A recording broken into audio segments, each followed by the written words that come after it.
കോപ്പ് ഈ വാക്ക് എല്ലായിടത്തും ഉണ്ട്. News channel ചർച്ചകളിലുണ്ടോ?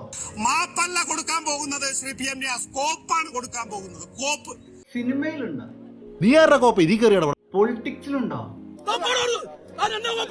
സെലിബ്രിറ്റി ഇന്റർവ്യൂസിലുണ്ടോ? എന്നെ ഇഷ്ടമല്ലെങ്കിൽ എന്ത് കോപ്പ് കാണാനാണാവോ എന്നെ ഫോളോ. നമ്മുടെ ഡെയിലി ലൈഫിലുണ്ടോ? കോപ്പ് ഇതുവരെ ശരിയാക്കിയിട്ടില്ല മോനെ. അതെന്റെ അമ്മയാ. എന്തിനധികം പറയണോ? ഇത് വെച്ചിട്ട് നമുക്കൊരു പാട്ട് തന്നെ ഉണ്ട്. എന്റെ കയ്യിൽ ഒന്നുമില്ല, എന്റെ കൂടെ ആരുമില്ല, എന്റെ കയ്യിൽ ഒന്നുമില്ലെങ്കിലും എനിക്കൊരു കോപ്പുമില്ല. ഈ കോപ്പ് എന്ന വാക്കിന്റെ അർത്ഥം ആർക്കെങ്കിലും അറിയോ? എനിക്കറിയില്ലേ. നമുക്ക് പൊതുവെ ഒരു വാക്കിന്റെ അർത്ഥം അറിയില്ലെങ്കിൽ നമ്മൾ എന്താ ചെയ്യാ? ബാക്കിയുള്ളവരോട് ചോദിക്കും. അങ്ങനെ തന്നെയാണ് ഞാനും അന്വേഷിച്ചു തുടങ്ങിയത്. ഇംഗ്ലീഷിൽ നിന്ന് ഇങ്ങനെ വന്നാണെന്നാണ് തോന്നണം. പ്രത്യേകിച്ച് അർത്ഥമൊന്നുമില്ലല്ലോ. കോപ്പ് എന്ന് പറഞ്ഞൊരു വസ്തുവാണ്. എനിക്കറിയില്ല. അറിയില്ല. ആർക്കും പ്രോപ്പർ ആയിട്ട് എന്താണ് അതിന്റെ അർത്ഥം എന്ന് അറിയുന്നുണ്ടായിരുന്നില്ല. ആൻഡ് അതിന്റെ ഒഫീഷ്യൽ അർത്ഥം സാധനം എന്നാണ് എനിക്ക് കിട്ടി. പക്ഷെ പല സന്ദർഭങ്ങളിലും ഈ അർത്ഥം യോജിച്ചു പോകുന്നതല്ല. അങ്ങനെ ഞാൻ ഗൂഗിൾ ചെയ്യാൻ തീരുമാനിച്ചു. ആൻഡ് ഇപ്രാവശ്യം നമുക്കൊരു ഹിന്റ് കിട്ടി. ഈ തിയറി അനുസരിച്ച് കോപ്പ് എന്ന് പറയുന്നത് പണ്ടത്തെ രാജാക്കന്മാർ അവിടുത്തെ പ്രജകൾക്ക് നൽകിയിരുന്ന ഒരു പുരസ്കാരമായിരുന്നു. പക്ഷെ ഇതിനുണ്ടായിരുന്ന പ്രശ്നം, ഈ അവാർഡ് കിട്ടുന്ന ഒരാൾക്ക് ഒരു തരത്തിലുള്ള പ്രിവിലേജോ അവാർഡിന് പ്രത്യേകിച്ച് ഒരു വാല്യൂ ഇല്ല.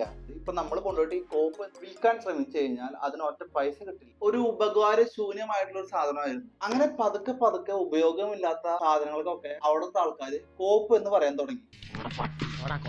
നമ്മൾ കുമ്മനം എന്നൊക്കെ പറയാൻ തുടങ്ങിയത് പോലെ ആണ് ഇവിടെ കോപ്പ് എന്ന് വന്നിട്ടുള്ളത്. ബട്ട് ഈ പറഞ്ഞ യൂസ്ലെസ് എന്നുള്ള വാക്ക് വളരെ ഫ്യൂ സിറ്റുവേഷനിൽ മാത്രമാണ് മാച്ച് ആകുന്നുണ്ടായിരുന്നത്. അത് നിങ്ങൾക്ക് ഞാൻ ഇനി പ്ലേ ചെയ്യാൻ പോകുന്ന വീഡിയോസ് കാണുമ്പോൾ മനസ്സിലാവും. എന്ത് കോപ്പ് ഉണ്ടാക്കിയെന്നാണ് ഇവർ ഇരുന്ന് തള്ളി പറിക്കുന്നത്. നീ സ്റ്റേറ്റ് മാറി എന്ത് കോപ്പ് ഉണ്ടാക്കാനാടാ വന്നത്? ഒരു പറഞ്ഞ കമ്പ്യൂട്ടറിനകത്ത് കോപ്പ് ഉണ്ടാക്കി വെച്ച പൊളന്നളയാന്ന് വിചാരിച്ചോടാ. കോപ്പ് വർക്ക് ചെയ്യണ്ടല്ലോ. കാരാട്ട കോപ്പ്. നമ്മൾ മുന്നേ പറഞ്ഞതുപോലെ യൂസ്ലെസ് എന്നോ ഉപയോഗശൂന്യമായിട്ടുള്ള ഒരു സാധനം എന്നായിരുന്നില്ല ഇതിന്റെ പല വീഡിയോസിലും അർത്ഥം. ഫോർ എക്സാമ്പിൾ നമ്പർ 1, എന്ത് കോപ്പ് ഉണ്ടാക്കിയെന്ന് അവർ പറയുമ്പോൾ ശരിക്കും അയാൾ ഉദ്ദേശിക്കുന്നത് ഇവിടെ അവർ ഇതുവരെ ഒന്നും ചെയ്തിട്ടില്ല എന്നാണ്. പിന്നെ നമ്മൾ കോപ്പിന്റെ അർത്ഥം എങ്ങനെ കണ്ടുപിടിക്കും? ഇനി നമ്മൾ എന്ത് ചെയ്യുമല്ല. അങ്ങനെ അവസാനം ഞാൻ തീരുമാനിച്ചു, കുറച്ച് പേരോട് ഈ കോപ്പ് എന്നുള്ള വാക്കുള്ള കുറച്ച് സെന്റൻസും ആ സെന്റൻസിലൂടെ അവരെന്താണ് അർത്ഥമാക്കണം എന്നുള്ളതും എനിക്ക് അയച്ചു തരാൻ പറഞ്ഞു. അങ്ങനെ അവർ അയച്ചു തന്ന വീഡിയോസ് ആണ് ഈ കാണുന്നതൊക്കെ. എന്നായിട്ട് ഞാൻ പോയിട്ട് വരാം. എന്നാ മണ്ടത്തിലാണ് ചെയ്യുന്നതെന്നാണ്. എന്തുട്ട് കോപ്പത്? ഭയങ്കര ബുദ്ധിമുട്ടായി തോന്നിയോണ്ടാണ് കോപ്പ് എന്ന് പറഞ്ഞത്. ഞാൻ ഈ കോപ്പ് എന്നുള്ള വാക്കിലൂടെ അർത്ഥമാക്കുന്നത് പൊട്ടത്തരം എന്നാണ്. ഹലോ ഹലോ, ഒരു കോപ്പും കിട്ടുന്നില്ല. ഫോൺ വിളിച്ച ആരെയും കിട്ടുന്നില്ല, അതാണ് ഉദ്ദേശിച്ചത്. എനിക്കിഷ്ടമുള്ള മിഠായാണ് കോപ്പിക്കോ. എന്തുട്ട് കോപ്പെന്ന് നീ പറയണേ?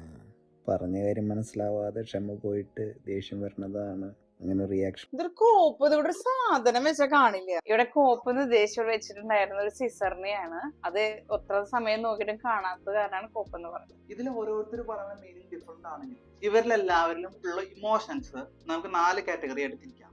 Anchor, frustration, sadness, disappointment. ഈ കോപ്പ് എന്ന വാക്കിലൂടെ എല്ലാവരും അവരുടെ ഇമോഷൻസ് ആണ് നമ്മളോട് കമ്മ്യൂണിക്കേറ്റ് ചെയ്യാൻ ശ്രമിക്കുന്നത്. And up to a point they are successful. നമ്മൾ ഈ വീഡിയോസ് ഒക്കെ എടുത്ത് നോക്കുമ്പോൾ പലതിലും ഈ കോപ്പ് എന്ന വാക്കിന് ഒരർത്ഥവും ഉണ്ടായിരിക്കില്ല. ജസ്റ്റ് ആ കോപ്പ് എന്നുള്ള വാക്ക് നമുക്ക് കേൾക്കുമ്പോൾ അവരുടെ എക്സാക്ട് ഇമോഷൻ എന്താണെന്ന് നമുക്ക് മനസ്സിലാവും. സോ നമ്മുടെ ഫൈനൽ ക്വസ്റ്റ്യൻ, എന്താണ് ശരിക്കും ഈ കോപ്പിന്റെ അർത്ഥം?